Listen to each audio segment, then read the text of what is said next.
Coach, it appears that the safety group has kind of been jamming musical chairs this year with the injuries and the opt-outs. I mean, as a veteran coach, what's kind of been your message to the guys that have remained? Well, the only thing that you can control is your work ethic and how you approach the game each and every day. And it's like you said, the injuries are something that you couldn't help, and they were devastating injuries that put kids out for the whole season. I don't know if I've ever coached a position group where you've had four or five guys go out with season-ending injuries in one position group. Even our other coaches said the same thing, that's unusual. But at the same time, we got to play football and pick one another up and encourage one another. So a lot of young guys like Colin Duncan has stepped up to the plate and done some really good things. Sean Preston, another guy that hadn't played a lot of football in previous years, and he stepped up to the plate. And even Landon Guidry's played a little bit, but I guess he's a little bit older than the other two. So those are the guys, and they've gotten their opportunity to go out and play. A little follow-up on that too. I mean, have you gained guys in your room through all this? I mean, like when Fred goes out, is there somebody that slides over to nickel and becomes one of your guys? Yeah, we rotate, and we tell them in the beginning they have to learn how to play multiple positions, because when something like this happens, we want the next best player available. It doesn't matter if he's backing up another position. So they have to be very, very flexible, and they have to learn more than one position so that we can try to get the best three safeties on the field at the same time. Next, we'll go to Brian Haydad. Coach, we saw on Twitter this past week C.J. Morgan tweeting that he's back on the practice field. Is there any hope for him to contribute this season, or is he just trying to get through this year and then be back next season? Well, right now, he's out there working, and he's going through different drills and some of the different things like that. Maybe not the full contact. So we're just kind of measuring it. We've got 4 more games, so we're just kind of measuring it to see where to end up by the end of the season. Of course, he's hopeful and he really wants to play, and he has a great desire to get back on the field and play. Next, we'll go to Joel Coleman.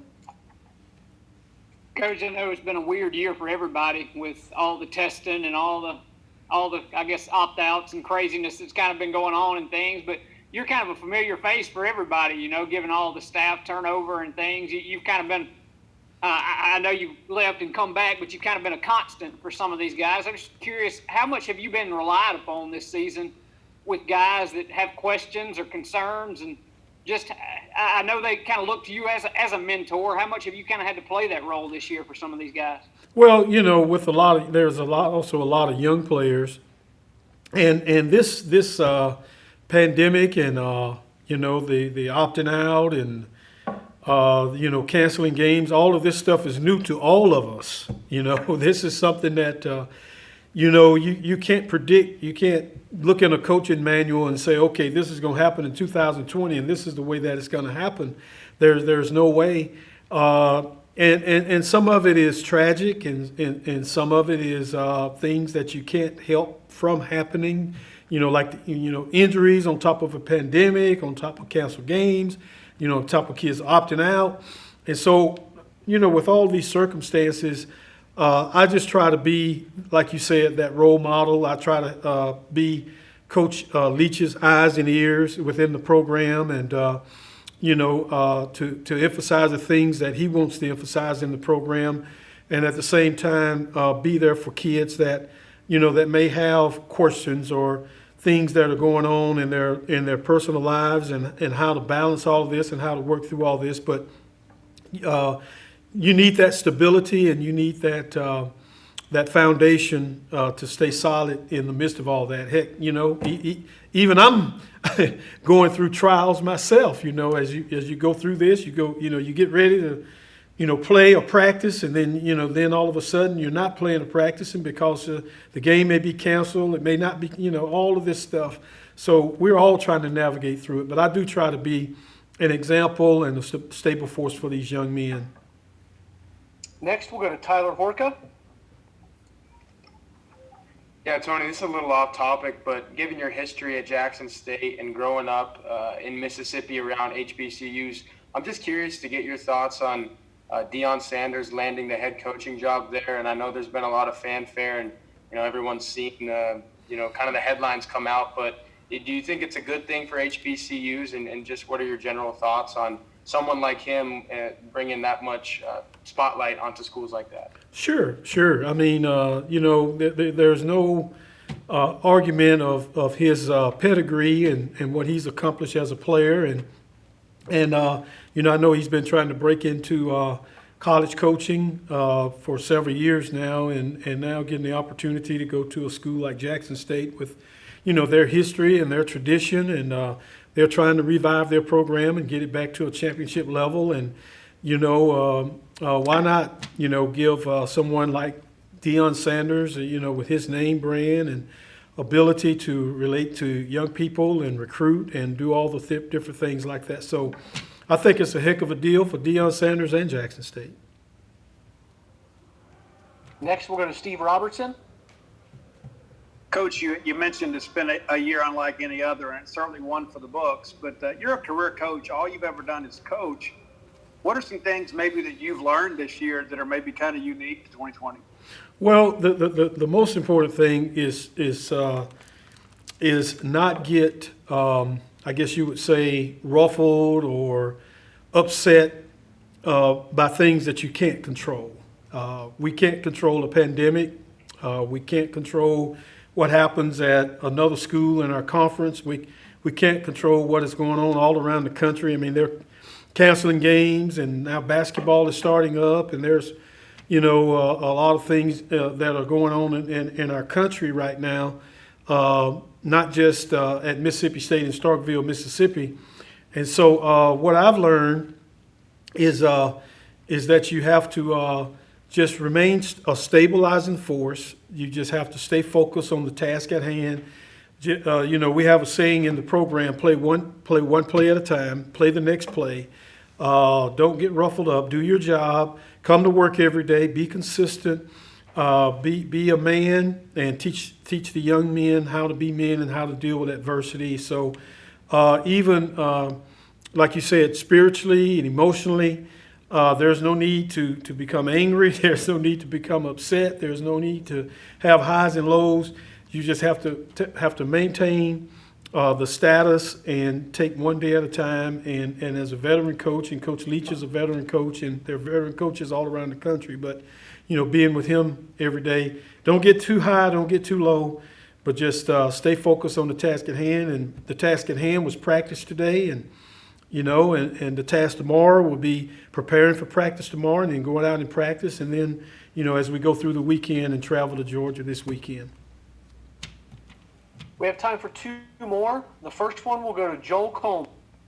You talked about some of the things you can control and some of the things that you can't. Of course, you can't control that the dead period kind of rolls on, and it's going to be signing day come and go, and there's going to be kids that can't go, not just at Mississippi State, but all around the country that can't go, that are going to end up going to schools without really getting visited. You've been around the recruiting game for a long time. Just how difficult is this period for recruiting to have to try and sell your campus or keep guys in the boat or whatever, given they can't come see you guys, and it's just the weirdness that this is. Yeah, it's something like it's uncommon ground for everybody in recruiting. I mean, you basically have to be a good evaluator on tape, and what you do is as you evaluate on tape, you just hope that the evaluation that you made is the right evaluation, because sometimes you don't know. Sometimes you get a kid that doesn't look as good on tape, and you get him to camp, or you go watch him play, and you know what? He looks better live than he did on tape, and you turn him down on tape because of, you didn't see the things that was necessary, or vice versa. He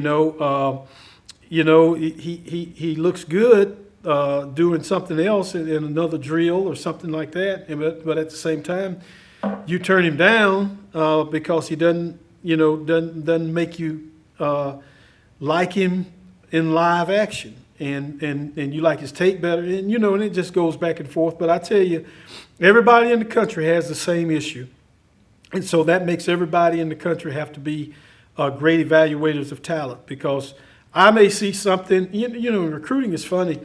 Sometimes you may not like what you see, but when you meet a kid or you get him on campus or you get around him, and you know what, he kind of grows on you and grows on you. Say, you know what, I really like this kid. I connect with this kid. He looks you in the eye. He's an upright kid. I think this kid's going to be a good player. And his tape wasn't that good, but you liked the kid. You liked his personality. You liked his home life. And you take him and he becomes a good player for you. And you sit there and you say, I was right on that one. So you lose that edge in a lot of cases. So everybody's relying on tape or pre-evaluations when you saw kids as juniors or earlier. So just have to make a good evaluation and pray that you made the right evaluation. All right, we will wrap up the night with Steve Robertson. Coach, along those lines, you're a guy that's always been good in the living room and on his in-home visits, and the recruiting process, as you know, always has like some exclamation points in the end when you're able to go in the home and get the kid on an official visit. How do you kind of put an emphasis and put an exclamation point on your recruiting pitch when those opportunities have kind of been denied to you? Well, I think what you still have to do is be able to, connect with everybody that's important in the kid's life, whether that be his family, his high school coach, a person of interest in the community, whoever that person is. You still have to recruit that person just as hard as you recruit the student athlete. And so that's always been a strength of mine, is being able to build relationships, not just with the recruit, but with the whole family, the whole net, everybody that has an influence over his life. And so still being able to do that, even though now it's by virtual, by telephone, by FaceTime, those type of things have really become the way that you talk to people and you show people your campus and give them guided tours and different things like that. But the most important thing is the personal relationship that you build, and still trying to build those relationships even though it's a lot different than face-to-face and personal. Great. Thanks for the time tonight, Coach. We really appreciate it. All right. Thank you, guys. Good night.